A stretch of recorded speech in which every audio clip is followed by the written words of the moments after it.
talaga bang kamalasan o sadyang kapalaran? Mga minamahal ko bigla nagsiwalaan, di ko malaman kung saan o kadahilanan, kung bakit ngayon ako'y nag-iisa na lamang. Napakatagal ko nang naghihintay na ibalik sa'kin na may kapalat muling ibigay. Ang mga taong nagpapasaya ng aking buhay, sana magkasama-sama muli kami, di na mawala yung isa't isa.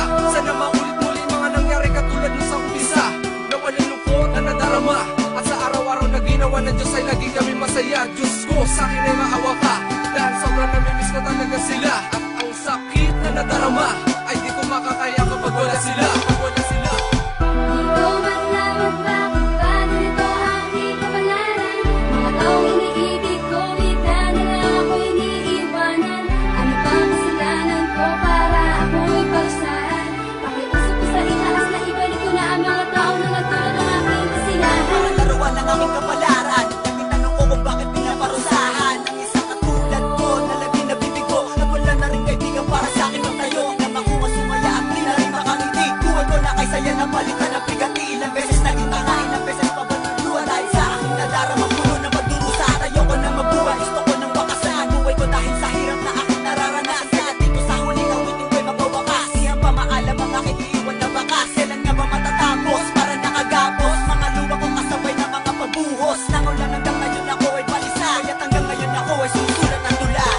Kapalaran ay nakaukit na sa mga palad na lagi na masawi at lagi di mapalad na makuha sakit. Habang ako'y tinatapakan ng mga taong dumaan sa buhay ko, nakamalasan ang natin sa akin, lumilipad sa hangin ang mga pangarap ko na sumaya na wala na sa'kin. Balik ka rapat tingin sa mga nakakasalamuha, kulang na lang ako ay patayin na nila.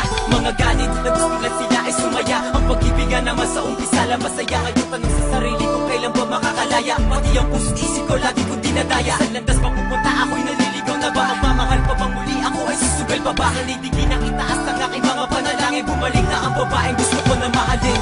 Di ko malaman bakit ba ganito aking kapalaran. Mga taong iniibig ko, bigla na lang ako'y iniiwanan. Ano ba kasalanan ko para ako'y parusahan?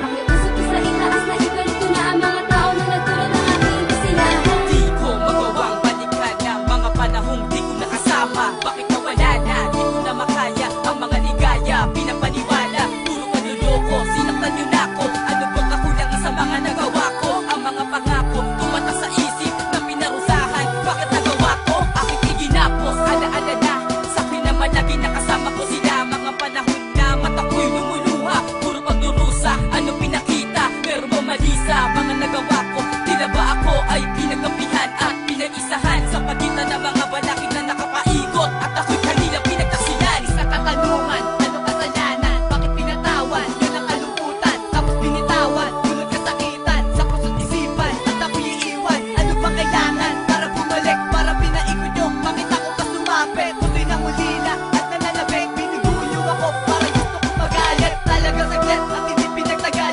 hindi naman nagulang pati buhay sinugal. Ngayon pinugtuyo ang pagmamahal sa natanggap ko na sakit. Ito ang pinakabrutal para silapan at di na makatayo. Ang lahat na pinakita nyo'y mababalat kayo. Ilang beses na bigo para gusto na sumuko sa naganap na paglayo, para mapapaliw ang isip ko. Di ko malaman bakit ba ganito aking kapalaran. Mga taong iniibig ko, bigla na lang ako'y iniiwanan. Ano ba kasalanan ko para ako'y parusahan? Pakiusap ko sa itaas na ibalik ko na ang mga tao na nagtulad ng aking kasilahan. Bagat ang buhay ko puno ng kabiguan, mga tao na minamahal tuluyan dumilisan, iniiwan ako. Dahilan ay di malaman, dapat di magpa-apekto sa lahat ng kasawian. Lahat ng ngiti ay nagiging kalungkutan at sukdulan ng sakit na nagdama sa nagdaan ng mga tao na aking minamahal. Nagubusan, magpapahirap na walang katapusan, di maubusan ng mga luha na pumapata. Ang kalungkutan na patuloy na sa akin ay dumadana. Malaman ang sagot sa aking nararamdaman, lahat na naranasan, paano ba makakaligtaan? Dahil sa mga tao nagbigay sa akin ng problema, kaya ang pagmamahal ng iba'y di ko madama. At aking hinihiling para sa mga nang iwan, sana naman ako'y bigyan nila ng kalaya. Para kong pinarusahan ako nakitakas, lahat na minamahal ko bigla na lang umalas. Isa sumpa na talagang hindi ako makakalas. Ano ba ang gagawin ko para ako'y makalagpas? Teka lang, ano ba ang kasalanan ko para parusahan yun na lamang ng ganito? Para bang pinipiga ako